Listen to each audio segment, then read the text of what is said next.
Graça e paz, queridos, tudo bem com vocês? Que bênção, mais uma manhã na presença do Senhor, mais um dia na presença dEle. E hoje nós vamos falar sobre o capítulo 18, capítulo da nossa leitura, do nosso áudio de hoje. Eu quero que você medite. Hoje o tema é Tendo uma Vida em Comum. Você já parou para pensar que como igreja nós temos um aprendizado muito grande quando nós nos relacionamos com os nossos irmãos na fé? Nós aprendemos a viver autenticidade, aprendemos a ser verdadeiros uns com os outros, aprendemos a viver reciprocidade, a lidar com os outros da forma como gostaríamos de ser tratados, aprendemos a exercer compaixão, a ter misericórdia uns dos outros. Então são atitudes que só quem vive em comunidade, quem aprende a ter tudo em comum, ele consegue desenvolver. E isso vale para toda a nossa vida, para todo o nosso aprendizado diário. Então que Deus te abençoe. No capítulo de hoje você seja muito edificado e Deus fale grandemente ao seu coração. Um grande abraço e fique com Deus.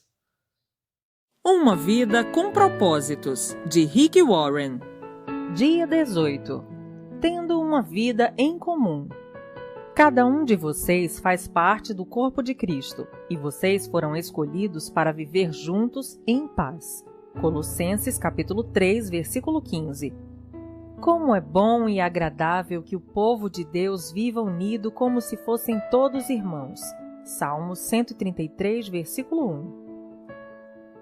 A vida foi feita para ser compartilhada. Deus deseja que experimentemos uma vida em comum. A Bíblia chama comunhão a essa experiência compartilhada. Hoje em dia, entretanto, essa palavra perdeu grande parte de seu significado bíblico e comunhão ou confraternização quase sempre é uma referência à conversa casual, a alguma atividade social, à comida e à diversão. A pergunta, de qual igreja você participa, significa qual igreja você frequenta. Ficar para a confraternização normalmente significa esperar pelo lanche. Comunhão é muito mais que apenas aparecer nos cultos. Significa experimentar a vida juntos.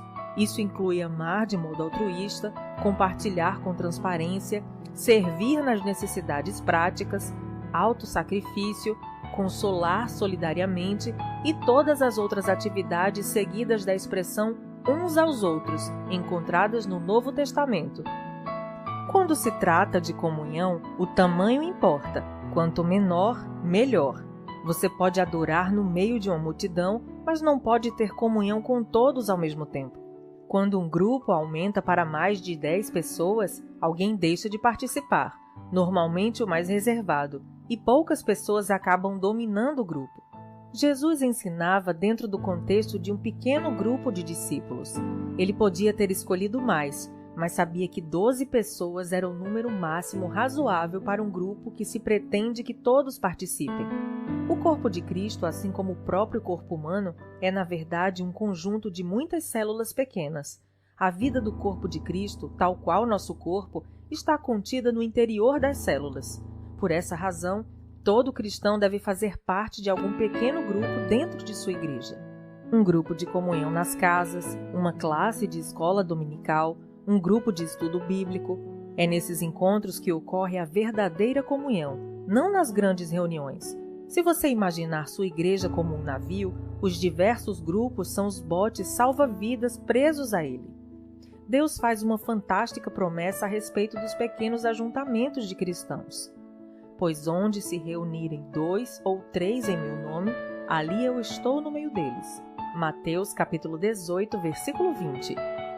Infelizmente, mesmo que você frequente algum grupo, isso não é garantia de que irá experimentar comunhão real.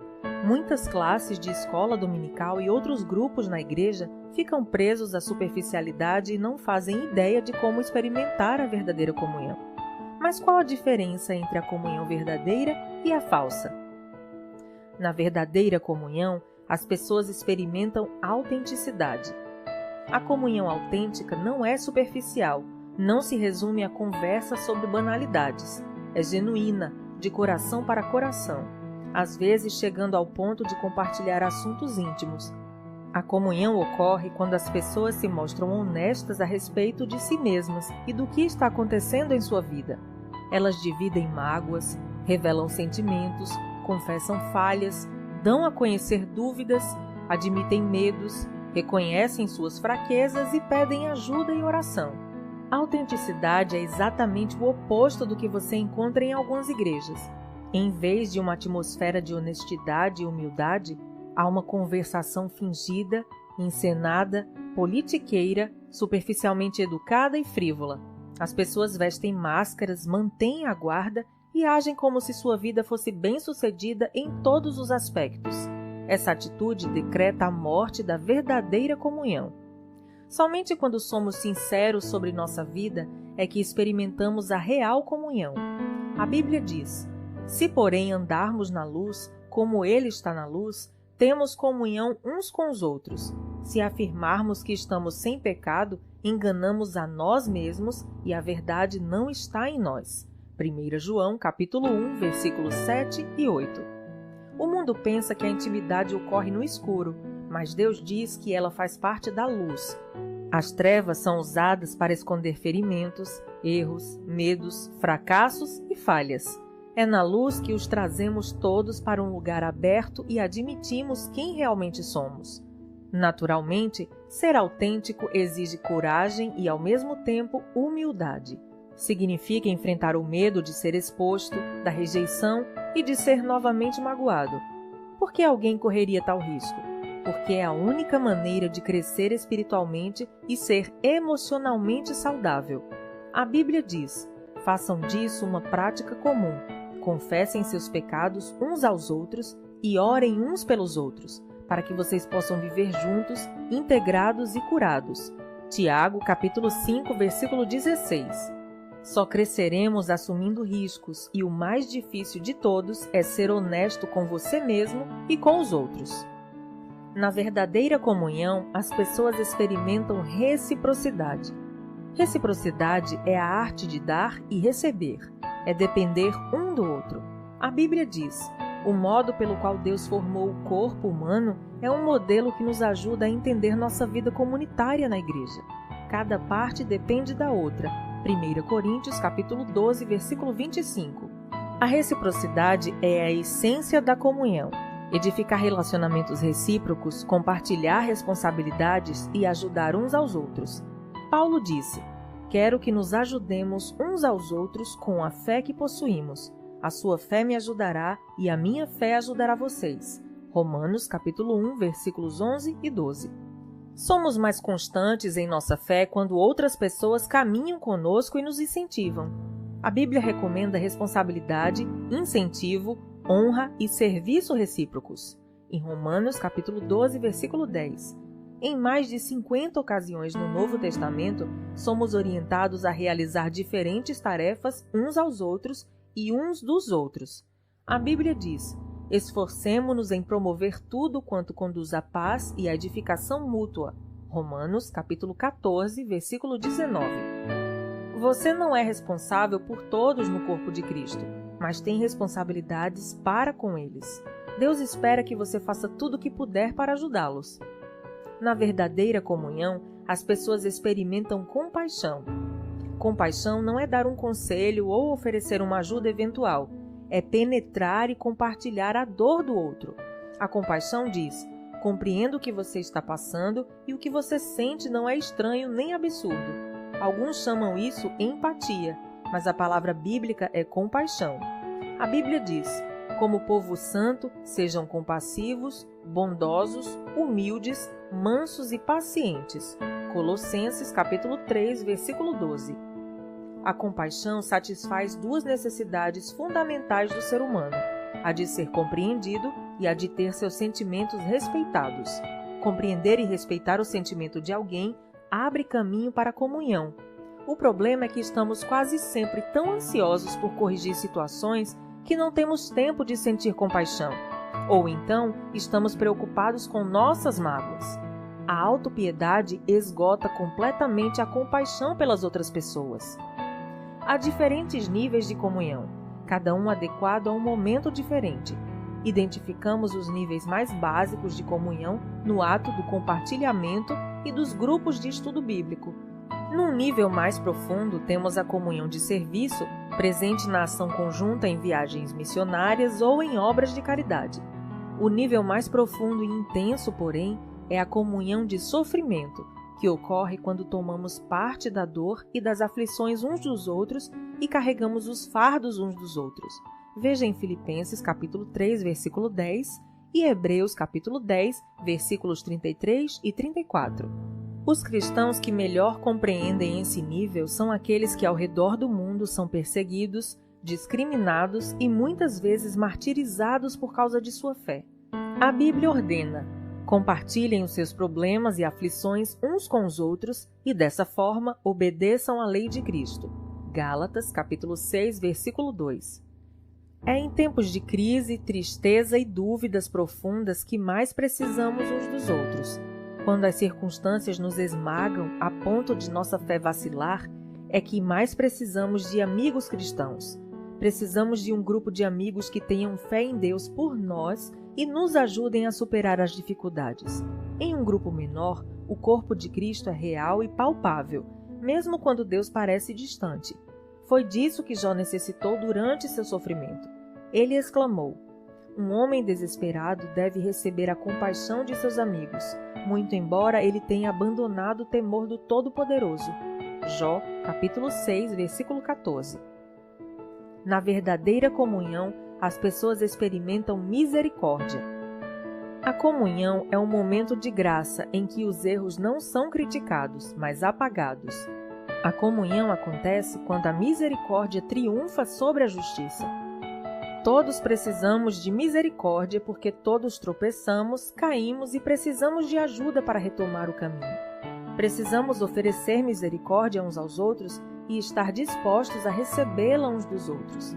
Deus diz: quando as pessoas pecarem, vocês devem perdoá-las e confortá-las, para que não sejam vencidas pelo desespero. 2 Coríntios, capítulo 2, versículo 7. Você não pode ter comunhão sem que haja perdão. Deus adverte: jamais guardem rancor. Colossenses, capítulo 3, versículo 13. Porque a amargura e o ressentimento destroem a comunhão. Por sermos imperfeitos e pecadores, inevitavelmente magoamos uns aos outros depois de passarmos juntos algum tempo. Às vezes, magoamos uns aos outros intencionalmente e às vezes sem querer, mas de qualquer maneira, faz-se necessária uma enorme quantidade de graça e de misericórdia para criar e manter a comunhão. A Bíblia diz: vocês precisam ter consideração para com as faltas uns dos outros e perdoar aos que lhes ofendem. Lembrem-se, o Senhor perdoou vocês, por isso vocês devem perdoar uns aos outros. Colossenses, capítulo 3, versículo 13. A misericórdia de Deus para conosco é um estímulo para que sejamos misericordiosos uns com os outros. Lembre-se, jamais lhe será pedido que perdoe alguém mais do que Deus já lhe perdoou. Sempre que for magoado por alguém, você terá uma escolha: usar sua energia e seus sentimentos para buscar vingança ou para encontrar uma solução. Você não pode optar por ambas as coisas. Muitos relutam em praticar a misericórdia porque não sabem a diferença entre confiar e perdoar. Perdoar é esquecer o passado. Confiar tem relação com o comportamento futuro. O perdão deve ser imediato, tenha ou não a pessoa pedido por ele. A confiança é reconstruída com o decorrer do tempo. Confiança exige antecedentes.